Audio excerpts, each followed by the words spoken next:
কি বুঝলেন পরিস্থিতি এখানে এসে? দেখুন, বন্যার পরিস্থিতি ভয়াবহ। সরকারকে কোথাও দেখতে পাচ্ছি না। কিছু রাজনৈতিক সংগঠন ভারতীয় জনতা পার্টির মতো তারা আছে, বাদবাকি কেউ সরকার তো কোথাও নেই। এবং বিস্তীর্ণ এলাকা জলে প্লাবিত হয়ে গেছে। বিশেষ করে আমরা এর আগে কুন্দুলিয়াতে গেছিলাম, সেইখানে এবং এখানেও কৃষিকাজ করা মানুষের সংখ্যা বেশি এবং বেশিরভাগই হচ্ছে এসসি সম্প্রদায়ের মানুষ। কৃষির উপর সম্পূর্ণভাবে নির্ভরশীল। ফসল পুরো নষ্ট হয়ে গেছে। তারা আগামী দিনে কি খাবে? তাদের কিন্তু ভবিষ্যতের কোনো সুরাহা নেই।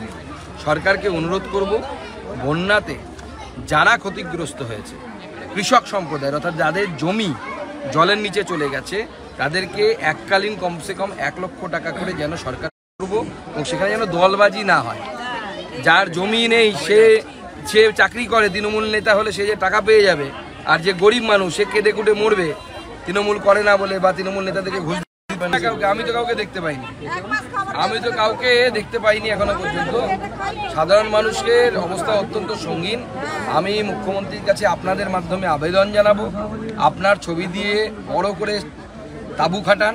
সেই তাঁবু থেকে আপনারই ছবি থাক, কোনো অসুবিধা নেই। সেখান থেকে বিডিওদেরকে বলুন খিচুড়ি দেওয়ার ব্যবস্থা টানা যেন চলতে থাকে, আগামী কম করে 2-3 সপ্তাহ যেন চলতে থাকে। কারণ এখানে মানুষ যতদিন না জল নামছে ততদিন মানুষকে খাওয়ানোর ব্যবস্থা করা উচিত। কারণ এখানে মানুষের কপরদক শূন্য হয়ে গেছে, পয়সা করি সমস্ত জমি জলের তলে চলে গেছে। বারবার হাওড়া হুগলিতে বন্যা হয়, কেন্দ্র সরকারকে যে বন্যা পরবর্তী অবস্থা দেখে যাচ্ছে, এটা কি রিপোর্ট দেবেন কিছু? দেখুন, আমরা তো রিপোর্ট দিব, কিন্তু দেখুন বন্যা কেন হয় এটা আমাদেরকে বুঝতে হবে।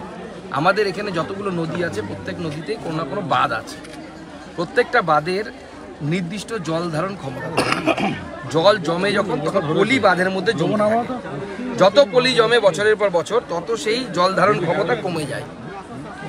এবার নিয়ম হচ্ছে সরকারকে নির্দিষ্ট সময় অন্তর অন্তর 5 বছর হোক 10 বছর পর ওই পলিটাকে তুলে ফেলে দিতে হয়। কিন্তু রাজ্য সরকারের আর্থিক অবস্থা এত খারাপ, দান ধ্যান মেলা খেলা করতে গিয়ে এমন অবস্থা হয়ে গেছে যে পরিকাঠামোগত উন্নয়ন, রাস্তা তৈরি থেকে শুরু করে হসপিটালতে তৈরি বা বাঁধ মেরামতি, কোনো কাজ হয় না। আপনি সাধারণ মানুষকে জিজ্ঞেস করুন না, বাঁধের পাশে যারা বাস করে তারা তো 365 দিন বাঁধটাকে দেখছে, আমরা তো দেখি না। তাদেরকে জিজ্ঞেস করুন যে লাস্ট 5 বছরে ইঞ্জিনিয়ার কবার এসেছিল, একবার জিজ্ঞেস করুন, তাহলে আপনারা বুঝতে পারবেন কি সত্যি কি কে মিথ্যে কথা বলছে। প্রধানমন্ত্রী বলেছেন যে পশ্চিমবঙ্গে সেমিকন্ডাক্টর কারখানা হবে, মুখ্যমন্ত্রী গতকাল বলেছেন যে জমি রেডি আছে, আবার একটা সিঙ্গুর হবে না তো? দেখুন, আমরা আগেই বলেছি, নরেন্দ্র মোদী, দেখুন আমরা পশ্চিমবঙ্গে কিন্তু সিট কমে গেছে, কিন্তু নরেন্দ্র মোদী আমেরিকায় গিয়ে কলকাতার কথা ভেবেছে, সেমিকন্ডাক্টরের কথা ভেবেছে।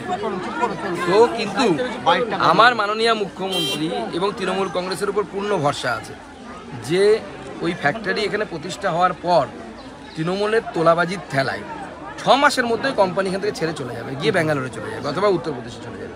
তোলাবাজি বন্ধ না করলে কোনো শিল্প হবে না। একজন শিল্পপতি 1000 কোটি টাকা 2000 কোটি টাকা ইনভেস্ট করবে, সে তোলাবাজদের সাথে কথা বলার জন্য করবে? কেন করবে? তার কোন ঠেকা পড়েছে? তাকে তো গোটা বিশ্ব ডাকছে যে এসো এখানে শিল্পপতি। উত্তরপ্রদেশ ডাকছে, হায়দ্রাবাদ ডাকছে, অন্ধ্রপ্রদেশ ডাকছে, আমাদের তেলেঙ্গানা ডাকছে, সব সেখানে চলে যাবে।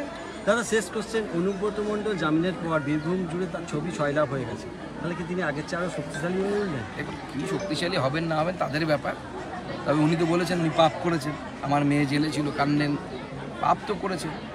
মাথার উপরে মা তারার ছবি লাগিয়ে রাখবেন আর রাত্রিবেলা গরু পাচার করবেন, এটা তো হতে পারে না, এটা মহাপাপ।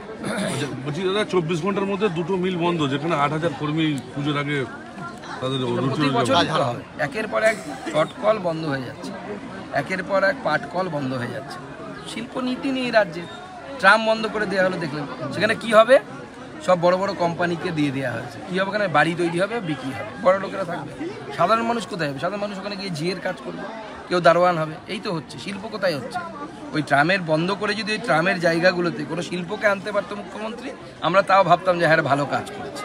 যেখানে আমাদের বেকার যুবক যারা কলেজ থেকে গ্র্যাজুয়েট হচ্ছে বা স্কুল থেকে পড়ে বা পাস করছে বা ভোকেশনাল ট্রেনিং নিচ্ছে, মোবাইল রিপেয়ারিং থেকে শুরু করে, তারা কাজ পেত।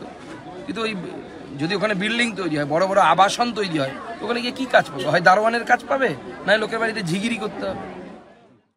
আমাদের ভিডিও ভালো লাগলে লাইক এবং শেয়ার করুন, কমেন্ট সেকশনে গিয়ে জানান আপনাদের মতামত।